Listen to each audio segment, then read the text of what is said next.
São 3 horas e 39 minutos. O livro de suspense que aborda a psicopatia como algo muito mais comum do que a gente pode imaginar. Olha só, hein, que assunto interessante. A gente está entrando em contato aqui com Arthur Santileone. Ele é advogado e ator que estuda patologia através do viés clínico e jurídico. Arthur, uma boa tarde para você. Seja muito bem-vindo aqui ao Estúdio CBN. Tudo bem, Henrique? Boa tarde.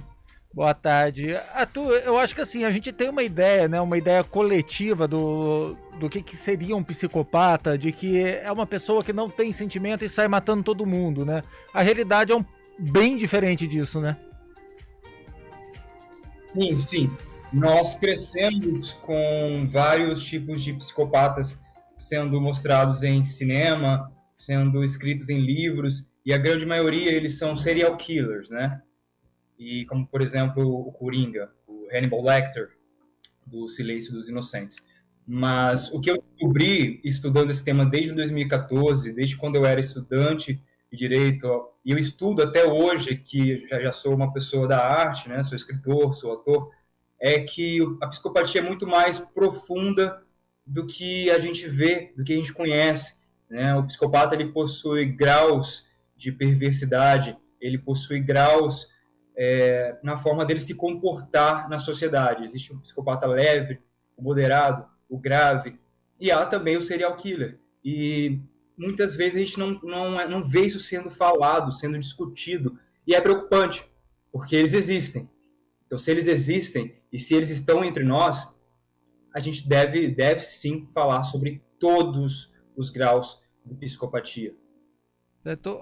E como que a gente pode identificar isso, né? É uma pergunta muito difícil, porque como você mesmo disse, né, existindo vários graus, com certeza a gente convive com essas pessoas e a gente acaba não tendo noção, né? Às vezes pode ser pessoas muito próximas, que você tenha muita afinidade ou intimidade, e mesmo assim a gente não consegue identificar que ele tem algum tipo de comportamento que pode ser associado à psicopatia. Sim, sim, é uma questão muito delicada e que as pessoas não devem, por exemplo, querer se autodiagnosticar com alguma lista que vê na internet, porque é muito sério, tem que ter um acompanhamento.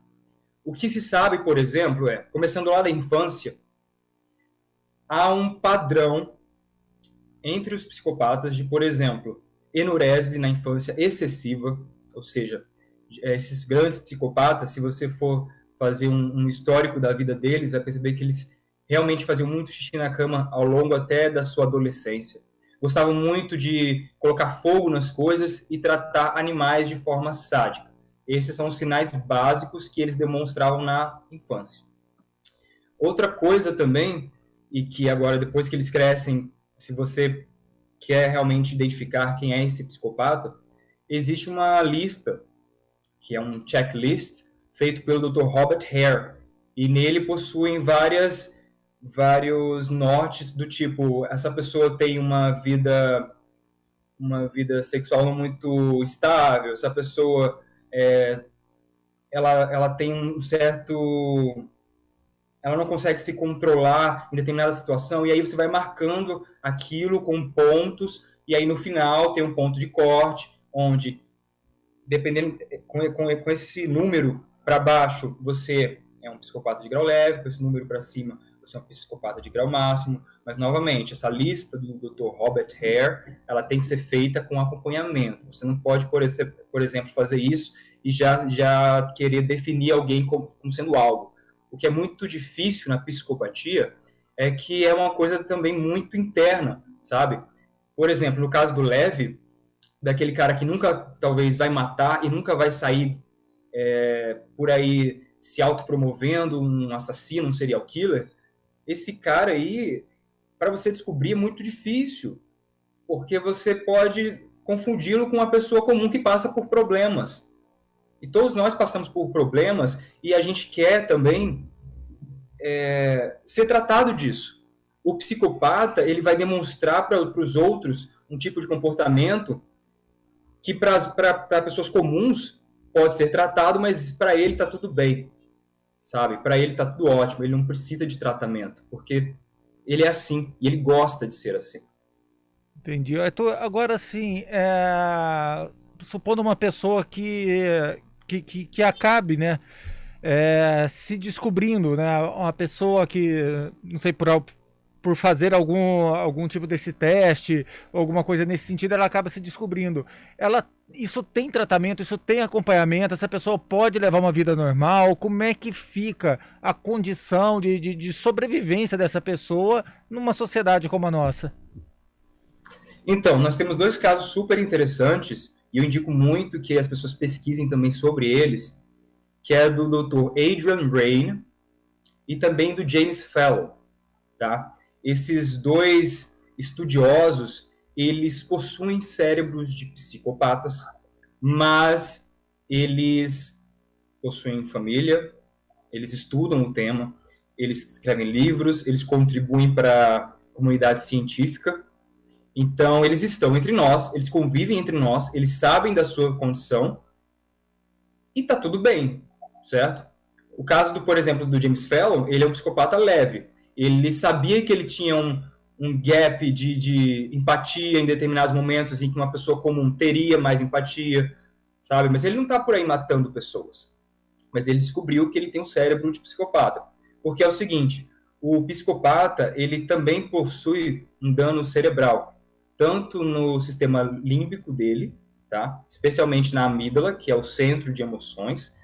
Há estudos que mostram que até no tamanho físico, né, dessa amígdala chega a ser menor no psicopata, até 18% menor. Ele também possui um dano no córtex pré-frontal. E, além disso, ele também possui disfunções em certos genes, como, por exemplo, o gene guerreiro, que é um gene transferido da mãe para o filho através do cromossomo X. E também, além de tudo isso, muitos, senão, é que eu não posso falar todos, mas assim, 99, 98% deles tiveram uma criação totalmente disfuncional. Uma família disfuncional, ou então passaram por graves problemas na infância, seja porque foram largados pelos pais e foram foram ser adotados em ambientes totalmente tóxicos. Então, além do cérebro, do gênesis, a criação também é fundamental para que esse sujeito ele se transforme num psicopata de grau moderado, de grau máximo, um serial killer. Por isso, por exemplo, que esse James Fallon e o Adrian Raine, que possuem cérebros de psicopatas, eles não estão aí matando e nem são um perigo extremo para a sociedade, porque eles tiveram uma criação, uma base sólida e segura. E isso é muito interessante, isso é muito interessante mesmo, porque a gente não se vê falando isso muito por aí, e nem em obras de ficção. E é por isso que eu tratei desse tema no meu livro, Legado de História e Imaginação, que englobar todos esses novos conhecimentos numa linha ficcional, numa linha de suspense. Eu achei que estava precisando no mercado. Certo. Então, agora, quando a gente tem o caminho inverso, né? Por exemplo, infelizmente, a gente vive numa sociedade que, por vezes, é muito cruel, e principalmente a gente aqui, como jornalista, né, a gente acaba cobrindo aí casos que deixam a gente estarrecido. Essa semana mesmo, aqui em Campinas, nós tivemos um triplo feminicídio. Um pai matou a esposa, matou a filha, matou a sogra. Enfim, são casos que acontecem de violência doméstica, de violência familiar, assassinatos e tudo. Nem todas as pessoas que cometem esse tipo de crime são psicopatas. Olha, nem todos realmente, você está certo. Mas quando eu paro para ouvir esse tipo de notícia, é tão grave e é tão desumano o que acontece dentro dessa família por esse sujeito, que a grande chance dele ser é muito alta. A chance dele ser um psicopata é muito alta, sabe? Porque é preciso uma falta de empatia muito grande, uma falta de remorso muito grande, sabe? Mas a gente não pode falar que todos esses casos são de um psicopata, né? Porque assim, o psicopata ele vai fazer tudo isso e ele não vai sentir culpa, ele não vai sentir remorso.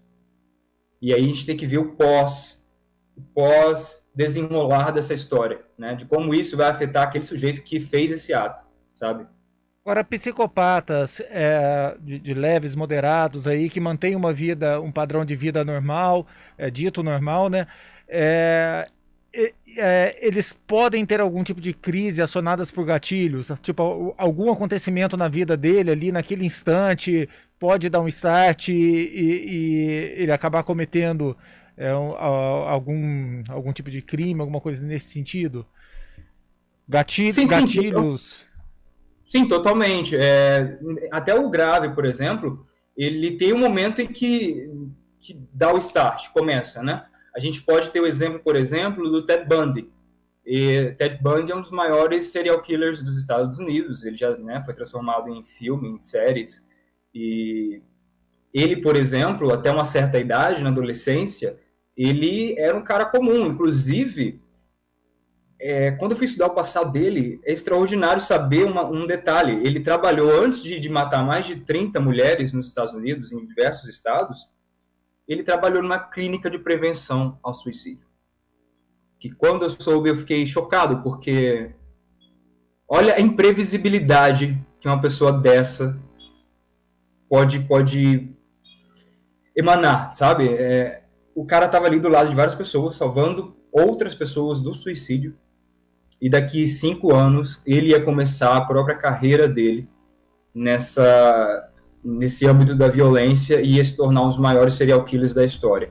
Ele salvou vidas, mas depois ele tirou várias. Então, assim, ele teve o start dele, inclusive as mulheres que ele matava, tinham características muito parecidas com uma mulher que ele quis muito namorar e foi rejeitado. Então, isso teve um momento da vida dele que isso aconteceu, que aí rompeu com tudo que ele tinha de humano e começou essa carreira violenta no crime dos Estados Unidos, na comunidade estadunidense. Perfeito. Arthur Santileone, muito obrigado pelas suas informações. A gente recomenda aqui então o livro Legado de História e Imaginação, né, que trata desse assunto. A gente agradece aí então, Arthur, a sua participação. Muito obrigado pelas informações. Obrigado, Henrique. Muito obrigado e boa tarde a todos. Uma boa tarde. 3h52.